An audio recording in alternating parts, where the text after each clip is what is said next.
ኢራን በኢራቅ በኩል መጥቶላት የነበረውን የሰላም ምክረ ሀሳብ መግፋቷን የሚያሳውቀው ዜና አንደኛው ነው። ከዚህ በተጨማሪ ደግሞ የተባበሩት አረብ ኤምሬትስ እና ሳውዲ አረቢያ ከቅርብ ጊዜ ወዲህ የገቡበት ውዝግብ ሲያነጋግር እንደቆየ የሚታወቅ ነው። ከሰሞኑ ግን ግንኙነታቸውን ለዘብ ለማድረግ የወሰዷቸው እርምጃዎች ትኩረትን ስበዋል። ከዛ በተጨማሪ ወደ ሩሲያና ወደ ዩክሬን ጉዳይ ስናልፍ ደግሞ የሩሲያና ዩክሬን ፍልሚያ በቀጠለበት ሰዓት ዩክሬን አንድ የንግድ ማዕከል ላይ ልዩ ትኩረት አድርጋ ጥቃት እየፈጸመች ትገኛለች። ለምንድን ነው የሚለው ጉዳይ የተለያዩ ምላሾች እየተሰጡበት ይገኛሉ። እነዚህን ጉዳዮች እንግዲህ የምንመለከት ይሆናል ማለት ነው። ከሩሲያ እና ከዩክሬን ፍልሚያ ብንጀምር የተሻለ ይመስላል። አሁን ዓለምን እያነጋገረ ያለ ጉዳይ ነው። የኪየቭ የድሮን ጥቃቶች እንግዲህ ሩሲያ የተለያዩ አካባቢዎች ተጠናክረው ቀጥለዋል። ሴንት ፒተርስበርግ አካባቢ የሚገኝ ዋይልድ ቤሪስ በመባል የሚታወቅ አንድ የንግድ ማዕከል መመታቱ የሚታወቅ ነው። በነገራችን ላይ በአንድ ሳምንት ጊዜ ውስጥ ብቻ ለሶስተኛ ጊዜ ያህል ተጠቅቷል። ይህ ግዙፍ የንግድ ማዕከል እንግዲህ በኢንተርኔት አማካኝነት ልክ እንደ አማዞን ግብይት የሚፈጸምበት እንደሆነ ይታወቃል። ካሉበት ቦታ ሰዎች በኦንላይን ወይም በድረገጽ በስልካቸው ሊሆን ይችላል ትዕዛዝ ያዛሉ። ወደ 37,000 ብራንዶች ወይም ደግሞ 37,000 አይነት ምርቶችን የያዘው ዋይልድ ቤሪስ ደግሞ ከመጋዘኑ እያወጣ ወደ ሰው ያደርሳል ማለት ነው። የዴሊቨሪ አገልግሎት ይሰጣል ማለት ነው። የሩሲያው አማዞን በመባል ነው የሚታወቀው። በቢሊዮን የሚቆጠር ዶላር ዋጋ ያለው ኩባንያ ነው። 2004 እንደ አውሮፓውያን አቆጣጠር የተመሰረተ ነው። በአንድ ሳምንት ጊዜ ውስጥ ብቻ 3 ጊዜ ተመቷል። ሮይተርስ እንደሚለው ደግሞ አጠቃላይ ካለው የሎጂስቲክስ አቅም 10 በመቶ ያህል ተመቶበታል ወይም ደግሞ በዩክሬን ጥቃት ዋጋውን አጥቷል ማለት ነው የሎጂስቲክ አቅርቦቱ። ከዚህ ጋር በተያያዘ ደግሞ ዘርፉን በጣም ከፍተኛ ኢኮኖሚያዊ ምርታ ያለው ነው። እስከ 8 በመቶ የሚሆነው የሀገሪቱ አመታዊ ምርት ከነዚህ ዘርፎች በተለይ ዋይልድ ቤሪስን ኦዞንን ጨምሮ የኦንላይን ዴሊቨሪ አገልግሎት የሚሰጡ ተቋማት ለሩሲያ ኢኮኖሚ ትልቅ አገልግሎት አላቸው እና እስከ 8.5 በመቶ የሚሆነው የኢኮኖሚ እንቅስቃሴ ወይም ደግሞ አመታዊ ምርት ላይ የራሳቸው ድርሻ አላቸው። ወደ 4 ሚሊዮን ሰው ቀጥረዋል። ከሀገሪቱ ከተቀጠሩ ሰው ውስጥ 5 በመቶ የሚሆን ያህል በእነዚህ ዘርፎች ውስጥ የተካተቱ ናቸው እና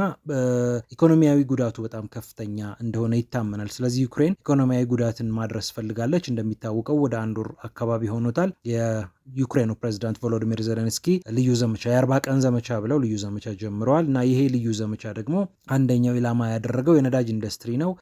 ነዳጅ ሩሲያ የምታወጣባቸውን፣ የምታጣራባቸውን፣ የምታሰራጭባቸውን ቦታዎች መምታት፣ በጥቁር ባህር አካባቢም ሊሆን ይችላል፣ በሌሎቹ አካባቢዎች ነዳጅ የሚጭኑ መርከቦችን የመምታት እንቅስቃሴ እንዳለ የሚታወቅ ነው እና ከዚህ ጋር በተያያዘ እንግዲህ ጥቃቱ ኢኮኖሚያዊ ጉዳት በሩሲያ ላይ ለማድረስ እንዳሰበ ይገልጻል። ስፑትኒክ ደግሞ ይህንን ይላል። ሩሲያ ላይ ብቻ አይደለም አላማው። እንደ አርሜኒያ፣ ካዛኪስታን፣ ኪርጂስታን፣ ኡዝቤኪስታን የመሳሰሉ ሀገራት ከሩሲያ ጋር የንግድ ትስስር አላቸው። የንግድ ትስስሩን የፈጠሩበት አንደኛው መንገድ ደግሞ ዋይልድ ቤሪስ ነው። ለምሳሌ ከአርሜኒያ ወደ ኡዝቤኪስታን ሊሆን ይችላል፣ ወይም ከነዚህ ሀገራት ከአንዳቸው ወደ አንዳቸው የተለያዩ አልባሳት ሊሆኑ ይችላሉ፣ ሌሎች ምርቶች ይሰራጫሉ።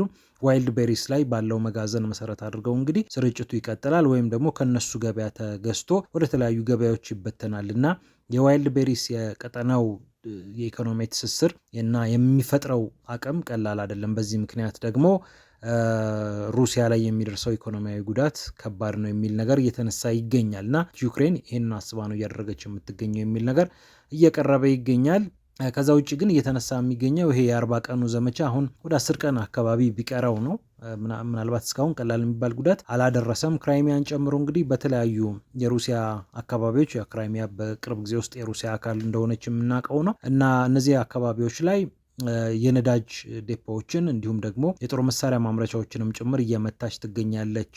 ዩክሬን ረጅም ርቀት ተጓዥ የሆኑ ድሮኖችና ሚሳኤሎችን ለጥቃቱ እንደምትጠቀም ይታወቃል እና በምዕራባውያን ተንታኞችም ዘንድ ይሄ ነገር ጥርጣሬ እያጫረ ነው። ሩሲያ እርግጥ ነው ትንሽ ሊያንገዳግዳት ይችላል። በተለይ የነዳጅ እጥረት የተከሰተባቸው አካባቢዎች አሉ ክራይሚያን ጨምሮ። ቭላዲሚር ፑቲን የሀገሪቱ ፕሬዚዳንትም ይህንን ነገር አንስተዋል። ነገር ግን ይሄ ጉዳይ ምናልባት በ40 ቀን ዘመቻ የሚፈጠር ነገር አይደለም። ምንድነው የዩክሬን ሀሳብ? 40 ቀን ውስጥ ሩሲያን ወደ ድርድር ጠረጴዛ በደንብ ማምጣት፣ የተኩስ አቁም ስምምነት ማስፈረም በግድ እንግዲህ እጇን የመጠምዘዝ እቅድ ነው ያላት። ሩሲያ ደግሞ በዚህ አትስማማም። የተኩስ አቁም ስምምነት የሚባለውን ነገር አትቀበልም። ከዚህ በፊት በነበሩ የድርድር ሂደቶችም ላይ ይህንን አቋሟን ግልጽ አድርጋለች። ትራምፕ እንደውም የተኩስ አቁም ስምምነት ነበር በጣም ሲገፉ የነበሩት መጀመሪያ አካባቢ። ይሄ ያልሆነበት ዋነኛ ምክንያት እንግዲህ በዚህ የተኩስ አቁም ስምምነት ጊዜ ዩክሬን ተጨማሪ መሳሪያዎችን ትታጠቃለች፣ ወታደር ትመለምላለች፣ ታሰለጥናለች። በእነዚህ መሰረታዊ ምክንያቶች እንግዲህ ይሄ የተኩስ አቁም የሚባለው ነገር አያስኬድም የሚል ሀሳብ ነው እንግዲህ በሩሲያ በኩል ያለው እና ወደ 1/3 የሚሆነው የሩሲያ ህዝብ በነገራችን ላይ ጦርነቱ የኔቶ መስፋፋት የሚያስቆም እንደሆነ ያምናል። ወደ 1/4 የሚሆነው ሌላው የራሽያ ህዝብ ደግሞ ይሄ ጦርነት ከናዚዎች ጋር የሚደረግ ጦርነት ነው ብሎ ያምናል። ስለዚህ ጉዳዩ ሲሪየስሊ ያዘው ማለት ነው እና በእነዚህ ምክንያት ሪስፖንሲብል ስቴት ክራፍት ላይ የወጣ አንድ ጽሁፍ እንደሚጠቁመው እቅዱ ብዙ የሚሰምር አይደለም ይላል። ወደ ሌሎቹ ጉዳዮች አጠር አድርገን ስንመለከት ደግሞ ሳውዲ አረቢያና የተባበሩት አረብ ኤምሬትስ በቅርቡ ኩርፊያ ውስጥ መግባታቸው የሚታወቅ ነው። በሱዳን ጉዳይ አልተስማሙም፣ በየመን ጉዳይ አልተስማሙም። ያልተስማሙባቸው ነገሮች ብዙ ናቸው ማለት ይቻላል። ነገር ግን ከቅርብ ጊዜ ወዲህ የመቀራረብና ግንኙነትን የማሳመር እንቅስቃሴ ታይቷል። በተለይ በሁለት ባለስልጣኖች በተመሳሳይ ሰዓት የተለቀቀው መረጃ ደግሞ ልዩ ትኩረትን ስቧል። የሳውዲ አረቢያ የሚዲያ ሚኒስትር የሆኑት ሰልማን አል ዶሳሪ እንዲሁም ደግሞ የተባበሩት አረብ ኤምሬትስ የብሔራዊ ሚዲያ ባለስልጣን ዳይሬክተር ወይም ደግሞ ሊቀመንበር የሆኑት አብዱላህ ቢን መሐመድ አህመድ በተመሳሳይ ሰዓት ከሰሞኑ ፖስት አደረጉ ኤክስ ገጻቸው ላይ ሁለቱ ሀገራት ያላቸው ግንኙነት ወንድማማችነትን መሰረት ያደረገ ብልህ አመራርን መሰረት ያደረገ ነው።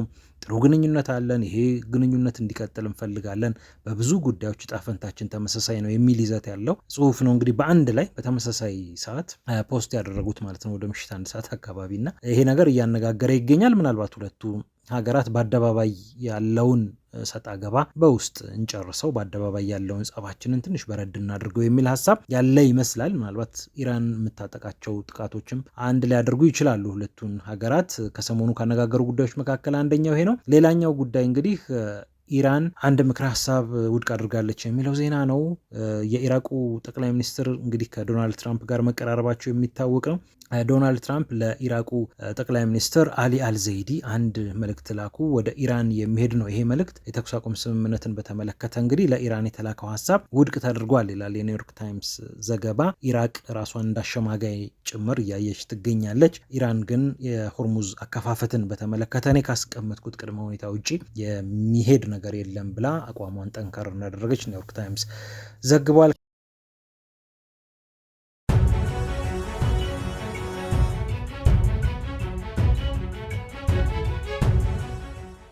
ኢራን በኢራቅ በኩል መቶላት የነበረውን የሰላም ምክረ ሀሳብ መግፋቷን የሚያሳውቀው ዜና አንደኛው ነው።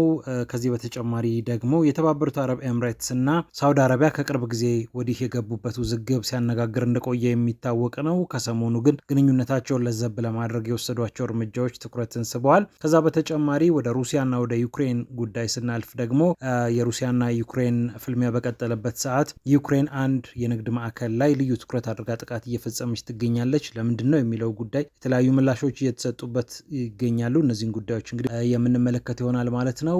ከሩሲያ እና ከዩክሬን ፍልሚያ ብንጀምር የተሻለ ይመስላል። አሁን ዓለምን እያነጋገረ ያለ ጉዳይ ነው።